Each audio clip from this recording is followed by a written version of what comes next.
Hello and welcome to this exclusive NDTV panel discussion on charting India's infrastructure growth journey for Viksit Bharat, powered by Burma Conexpo India 2024. India's infrastructure sector is transforming at an unprecedented pace, driven by policy reforms, technological advancements, and large-scale infrastructure projects. Today, we'll explore how the construction, equipment manufacturing, and infrastructure development sectors are all coming together to build a stronger, more connected India. Now, to explore this discussion further, I'm joined by Mr. Anand Kumar Singh, Director Projects at IRCON International. We're also joined by Mr. Arvind Garg, Immediate Past Chairman, Burma Conexpo India, and Senior Vice President, Construction and Mining Machinery Business at L&T. Mr. V. Vivek Anand, the President at the Indian Construction Equipment Manufacturers Association, as well as the Managing Director at Caterpillar India, also joins us. Mr. Sandeep Singh, the Managing Director at Tata Hitachi Construction Machinery Company, and we are lastly also joined by Mr. Nalin Gupta, the Managing Director at J. Kumar Infra Projects. India's infrastructure journey is powered by flagship initiatives like Bharatmala, Gati Shakti, and National Infrastructure Pipeline. Turning these plans into reality requires collaboration on all fronts between the public and private sectors at large. So, Mr. Anand Kumar Singh, I'd like to ask you, as a key player in the sector, how is IRCON really leveraging public-private partnerships to fast-track projects while balancing execution timelines and the scale of the projects? Now, I will tell you that PPP model is a very enabled model, and it has all the ingredients to make any infrastructure project a success. So as regards fast tracking, if you see, we have three major components. One is that the project where you have must be clear of all encumbrances. You must have clear sites. So in that, PPP is a big enabler. Instead of the government or the public being the only entity to be clearing all the clearances, in PPP we have the private players' strength also, and with so many regulatory things happening through the Gati Shakti platform, we are a very dynamic force today. And in all the projects that we undertake, with the method of PPP enabler, we already have our all clearances on board in the track. So therefore, when we mobilize resources, that is equipments and manufacturing this thing, it is a solace to them and for us also the stakeholders, that when we bring in machine and we have a timeline. So today the equipments are very costly, very cost intensive. It has a huge time value. And in the PPP model, if we bring machines, idle them, then the entire charm of deploying very high capacity machine goes away. So therefore, through PPP, we make our sites available and we fast track our projects. And as regards the timeline, automatically with very high output machines today, and especially if you see some of them in the expo here, I think it is a marvel. And India technology and production of manufacturing equipments has really gone and crossed one of the best equipments around the globe also. So today I'll say that PPP is a very strong mechanism, and with private players and our banking institutions supporting us, I think there is no way that we can be stopped. In particular, IRCON, we are a large company. We have a turnover of about 12,000 crores, and we have a profit before tax of about 10%. Our top line and bottom line, we have been growing, and our capitalization of the market has almost doubled and tripled in the very recent times, and I'm sure among the crowd here, I will find a lot of supporters. Right. Dividends we are paying as high as 30%, 35%, and I'm sure that as a major player and with the confidence, with the government initiatives, we have a very important way to play, and we will prove in times to all the stakeholders to put more faith in us. Mr. Arvind Garg, all these infrastructure projects would not be possible without the timely delivery of this heavy machinery. So take us through the challenges and how you overcome that element. Mr. Anand Singh has already made a point about how infrastructure is being focused upon and how the government is building a very modern new India under the aegis of Viksit Bharat.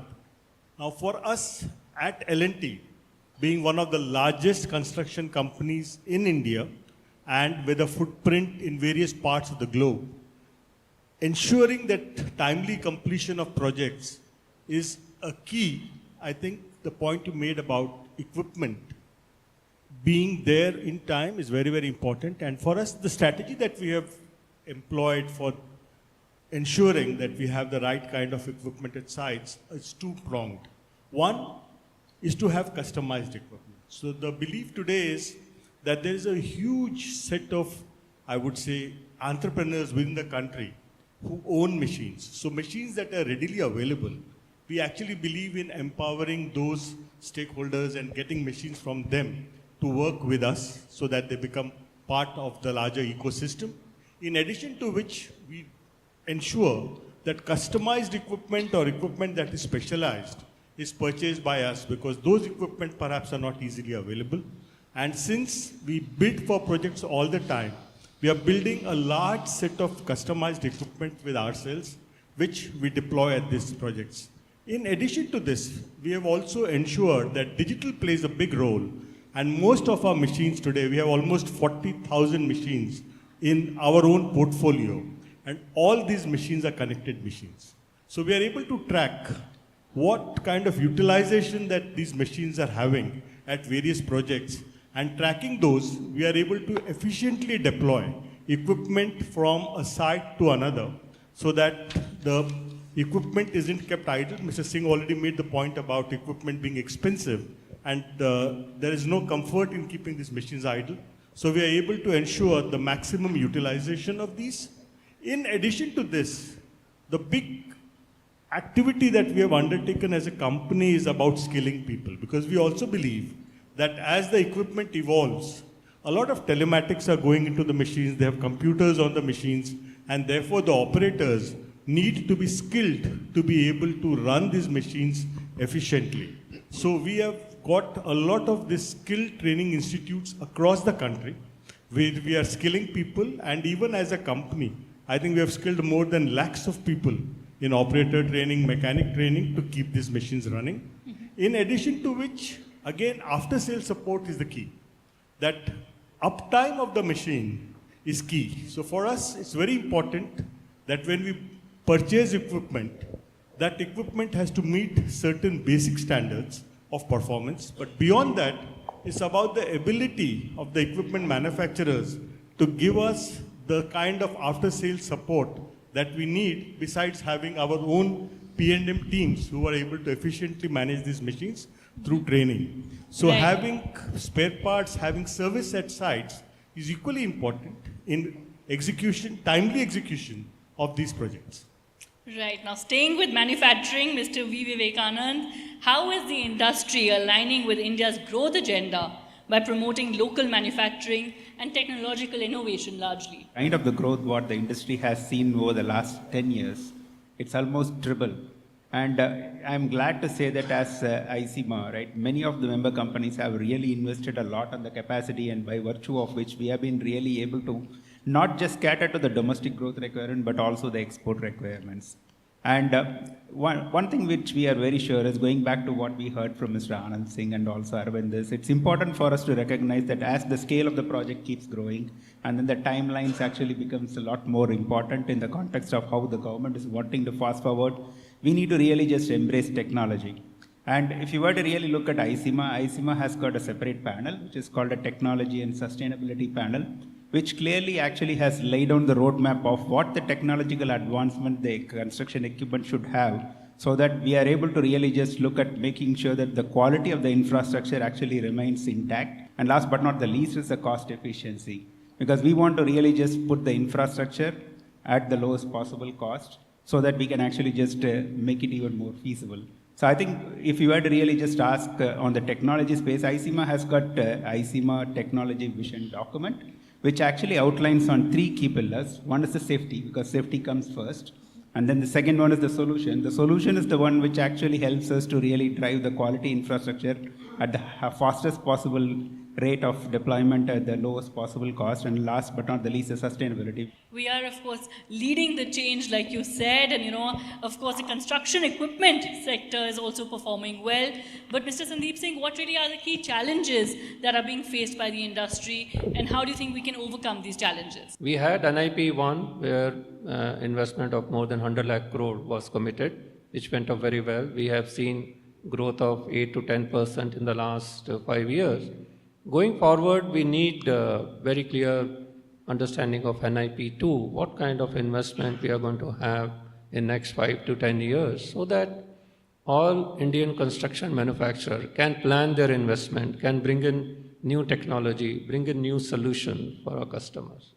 That is number one. Number two, it is very important to monitor the projects, timely completion of the projects. The biggest challenge what we are facing today is coordination between state and central government, clearances for land, clearance from forest, clearance from electricity department, clearance from local authorities. So all this need to be planned much in advance so that there is no delay in project completion. Incentivizing bodies like state government or contractors, because today what is happening is NHAI is limiting they want some of the projects to be completed in 24 months. And they also talk about incentive to given to contractor or state government, but they need to be given on time. These people need to be motivated so that they can put manpower in place. So finance plays very, very important role. This is one part. The second part is the availability of finance for contractors to execute the project. Today, we are getting funds for 3 to 5 years, but some of these projects are long term. They go for 10 years. So therefore, availability of funds for long term is again very, very important. Indian government has come out with infrastructure funding. They put in 20,000 crores rupees where they were supposed to lend more than 4 lakh crore. And this was started in 2022. But I believe we do not have very clear picture that how is that going on. The other thing, Arvindji talked about skill level of manpower. Today, we have demand of equipments, we have a lot of work available in the market, but we do not have operators or technicians to take care of the equipment. So therefore, government has to come out with very clear policy in terms of regulating the operation of machine by licensed operators. That's a whole host of crucial points there. Thank you. Dr. Nalin Gupta, how does J. Kumar Infra Projects then manage large-scale urban infrastructure projects coming their way and also ensuring timely delivery, cost-cutting, as well as long-term sustainability that is the need of the hour? Any infrastructure project or any, let it be even the construction equipments, the basic always remains the same. It's a teamwork, followed by the primary focus, which has to be on the planning. People start projects, and if we don't have a proper blind plan system where what is to be done, how it is to be done, because every project can be done in various ways. So I would give some examples of we bagged some Mumbai Metro jobs, which was 25 kilometers to be constructed with 25 stations in a span of just 30 months. So as India, we are growing every year on year. The ticket size of the projects are going up, but the timelines for the projects are still remaining the same. And I think that's in a way good, because all of us, we come up with new technologies, new ideas, new machineries. And when there is a need is the mother of invention, as it's very commonly said. So a proper planned system of how the work has to be executed. What are the difficulties, as Anandji also mentioned, that the utilities, land acquisitions, your tree cutting permissions, traffic diversion plans, how would the erection be done for a particular project? If this planning is done in a perfect manner, so I would focus, we at J. Kumar, we always focus primarily when we get a project. Our main focus is on the planning of the project before we start jumping on the job site. Because the inconvenience that's caused to the public when you block a road, because we all know that whenever in urban cities, green fields are still different, but when you're working in urban cities where maximum infrastructure growth is happening, and in tier level 1, level 2 and level 3 are now getting constructed because the land width available in these cities are quite limited. So a proper planned project always helps. Second is the system of construction with the problems that we have been seeing in terms of the availability of labor, availability of skilled manpower, experienced engineers, technicians, welders and every area. If we go in for more mechanized system, if we adopt systems like precast constructions, which we at J Kumar, we have set a trend into the metro sector. In this, as I mentioned that when we backed this order of 25 kilometers with 25 stations, it was something like an impossible task to be completed. It's like one station every month. So which is next to impossible to be constructed. So we went for precast system, wherein the quality of the construction improves to another level. The speed is much better. The labor involved, which is now the biggest challenge in the construction industry for all the contractors, and I am also a member of CFI where we have been discussing this problem at different forums and how do we overcome these issues. So if you go in for precast technologies, mechanized formwork system, where if you use bigger panel size, use of cranes, where the labor requirement drops and the productivity increases. So that's the type of arrangements that we are trying to adopt, which also helps into the cost cutting part of it.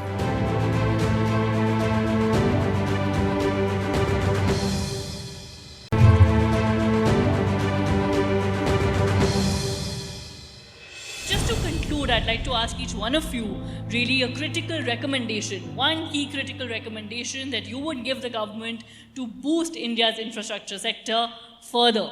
I would say that there is not much the government needs to do now. In fact, it is for us to really follow the spirit and plan of all those movements. I will call it movement because if you have my views, I have been in the infrastructure for more than 35 years, and I have seen maybe a decade before, every clearance, every execution, every preparatory work used to be streamlined, linear. So you go to one department, get clearance, go to another department, get clearances. So I will just allay the concern that today we have a unified platform. We have Gati Shakti platform, which kind of is synchronizing all kind of developments, whether it is road, rail, port, Udan, whatever, anything you can think of, even urban infrastructure. So all the things are already collated on that platform, and something which I struggle for a block, for passing of a pipeline, it all comes there. In fact, all the departments and all the projects come on that platform and get it very easily. So your key recommendation is to follow the plan.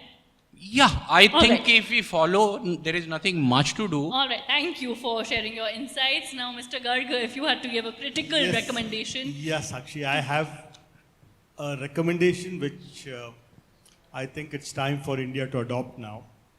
With the focus of the government on infrastructure building and with the amount of money that is being spent, I think the adoption of the QCBS system in evaluating who would execute the project also becomes critical. I think in this Amrit Kal that we have, where we move towards our centenary, I think the time has now come for India to accept the fact that the system that we have been following hitherto of evaluating the successful bidder only on cost after a certain parameters have been met, perhaps needs to change. So, Mr. Vivekanand, I'd like to ask you your critical recommendation then. Yeah, there are two things. So one is with regard to the technology, other one is with regard to the capacity. So I did talk about the technology advancement that is really required. So I think there are two aspects of it. One is the government should really just incentivize adoption of technology. It's not just about the availability, so that the adoption actually becomes more faster and then it actually translates into something tangible. The second one is the government should also really just promote investment in R&D to actually just innovate new technologies. So I think these are two aspects. So that I talked about India lagging to the point of India catching up. I think India can actually lead the way for the industry. The R&D investments are actually promoted by the government. Mr. Sandeep Singh, what would you say? Technology, Yeah. planning, and of course we have heard about the need for quality infrastructure. Your key suggestion? Yeah, so since most of the things have already been highlighted by them, I would like to give recommendation for localization. Like in Tata Hitachi, we invested 60 years back and brought advanced technology by producing those machines and solutions here. So like Indian government with Atmanirbharta, Viksit Bharat, it is very, very important that we localize most of the components of machine so that we can bring the technology at a competitive price. Lastly, Mr. Nalin Gupta, your critical recommendation then for boosting India's infra sector further. Every company is scaling up their capacities. Along with this, I think the one biggest issue that crops up is the non-fund based limits. The bank guarantees that we are supposed to give for every project. So this is a very important concern because Indian contractors, I would not only J. Kumar, but many more good contractors like us, they have proved their capacities and competency to execute various projects like the MTHL, coastal roads, bullet trains, metros, everything which was done by foreign companies in the past. So when these Indian companies, they have their capacity, if we can support them by allowing, the insurance bonds, which is allowed as a surety bond against the bank guarantee. Because when you go in for a bank guarantee, the non-fund based limits, which is issued by the banks, gets exhausted.